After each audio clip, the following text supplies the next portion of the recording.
आकाश में नगारे बजे, देवता मन में हर्षित हुए, असुरों के मन में पीड़ा हुई। आपके डर से लंका के किले में रहने वाले भयभीत हो गए। आपने देवताओं को कारागार से छुड़ाया, यह सब जानते हैं। ऋषियों के समूह आपके पास आए और हे पवन कुमार, आपके चरणों में सिर नवाए। बहुत प्रकार से बार बार स्तुति की और आपका पावन नाम हनुमान रखा गया। जय सीताराम, जय हनुमान दादा के भक्तों। मेरा नाम विश्वजीत है। मेरे और आप सभी के इस चैनल हनुमान दादा की भक्ति की शक्ति में आप सभी का स्वागत करता हूं। आज मैं एक भक्त से जुड़ी सच्ची घटना आप लोगों को सुनाने वाला हूं। आज हम जानेंगे कैसे इस घोर कलयुग में श्री वाराणसी के श्री संकट मोचन हनुमान दादा ने घर से भटके हुए अपने महिला भक्त को उसके घर पहुंचाए, जिसे सुनकर आपका भी बढ़ेगा विश्वास हमारे प्यारे श्री हनुमान जी के प्रति। और हाँ दोस्तों, अगर आप हनुमान जी से जुड़े सच्ची घटना, सच्चा अनुभव सुनना चाहते हैं तो वीडियो को लाइक करें, चैनल को सब्सक्राइब करें और बेल आइकन को दबा दें। तो आप लोगों से रिक्वेस्ट करता हूं कि आखिर तक इस वीडियो को जरूर देखिएगा। और हाँ दोस्तों, आप लोग के पास भी श्री हनुमान दादा से जुड़े सच्चे अनुभव, सच्ची घटना हो तो आप मुझे ईमेल कर सकते हैं। मेरा ईमेल ID vk856972@gmail.com है। शेयर जरूर करें। तो आइए जानते हैं क्या हुआ था इस भक्त के साथ। जय सीताराम, जय हनुमान जी भक्तों। मेरा नाम उमा है और मैं पंजाब के पटियाला शहर से हूँ। मेरी माँ मुझे छोड़कर 6 साल की उम्र में ही भगवान के पास चली गई थी। मैं अकेले रहने में काफ़ी डरती थी। तब मेरे पापा ने कहा कि जब भी तुम्हें डर लगे तो तुम श्री हनुमान जी को याद किया करो। तब से मैं जब भी डरती हूँ श्री हनुमान जी को याद करती। इससे मुझे काफ़ी राहत मिलने लगी। समय बीतता गया। मैं लगभग 8 साल की थी। मेरे ताऊ जी जो यूपी के वाराणसी में रहते थे, उनके घर से उनकी बड़ी बेटी की शादी का बुलावा आया था। मैं अपने बड़े भाई और भाभी के साथ वाराणसी जाने को तैयार हो गई। मेरे पापा हमारे साथ नहीं आए थे, वे घर पर ही रह गए। जब हम चलने लगे तो पापा ने कहा, इसका ध्यान रखना। मेरी चचेरी बहन की शादी खुशी खुशी हो गई।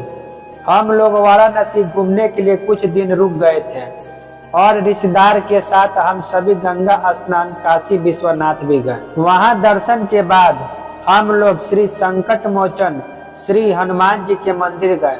वहां दर्शन के बाद जब हम लौटने लगे, वहां सजी आकर्षित दुकानों को देखकर शाम के समय मेरा ध्यान पलट गया और जब देखा तो वहां मेरे परिवार का कोई ना दिखा। किसी को ना देखकर मेरे हाथ पैर कांपने लगे। तभी मुझे मेरे पीछा करते 2 आदमी दिखे। मैं जय बजरंगबली, जय हनुमान जी मुझे बचाओ मन में करने लगी। तभी एक रिक्शे वाला आया और बोला, क्या हुआ बेटा? मैंने अपनी कहानी बताई कि मैं ताऊ जी के घर आई हूँ और मुझे घर का पता नहीं मालूम। सिर्फ अपने ताऊ जी का नाम छोटा लाल पता है और उनके घर के सामने वाले घर के बाहर कुछ चित्र बने हैं। बाकी इससे ज्यादा मुझे कुछ नहीं मालूम। उन्होंने कहा, घबराओ नहीं बेटा, तुम्हारा घर ढूंढते हैं। मेरे पास चारा न था, सो मैं रिक्शा में बैठ गई। पर यह क्या, दूसरे ही पल मैं अपने घर के पास थी। सामने वाले घर का चित्र दिखाई दे रहा था। बाहर बरामदे में मेरे ताऊ जी और ताई जी दिखाई दे रहे थे। मेरी खुशी का ठिकाना नहीं था। मुझे देखते ही ताऊ जी ने पूछा, अकेले कैसे?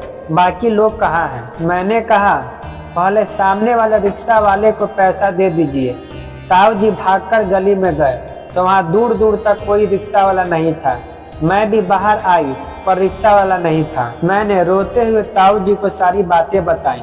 लगभग 3 घंटे बाद मेरे भैया, भाभी और अन्य रिश्तेदार लौट आए। सभी परेशान थे, लेकिन मुझे देखते ही बोले, यह तो घर में है। तब ताऊ जी ने कहा, इसे आए तो लगभग 3 घंटे हो चुके हैं। भगवान का शुक्र है, नहीं तो पता नहीं क्या होता।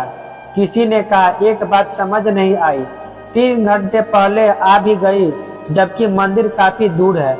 लगभग 3 घंटे तो हमें लग गए आने में। यह सुनकर सभी चौंक गए। यह कैसे हुआ? सभी हैरान थे। रिक्शे वाला नहीं दिखाई दिया, ना ही पैसे लिए और ना ही घर का पता था। सभी ने कहा, यह तो पवन पुत्र की ही कृपा होगी, भला उनके सिवा और कोई हो ही नहीं सकता। ऐसा कई बार हुआ है। आज मैं लगभग 55 साल की हो गई हूँ। मैं जब भी बजरंगबली को याद करती हूँ, वह मुझ पर पूरी दया करते हैं। तो भक्तों, श्री हनुमान दादा की कृपा और महिमा को बयां करना असंभव है। आपने तो देखा ही श्री हनुमान दादा की भक्ति में कितनी शक्ति है, और एक सत्य घटना है जहाँ हनुमान दादा ने साक्षात रूप से असंभव को संभव किया। तो ऐसे ही हमारे हनुमान दादा जो भक्त के थोड़ी सी भक्ति से प्रसन्न हो जाते हैं। तो मिलेंगे और एक हनुमान दादा से जुड़ी सच्ची घटना के साथ। तो जय सीताराम, जय हनुमान दादा।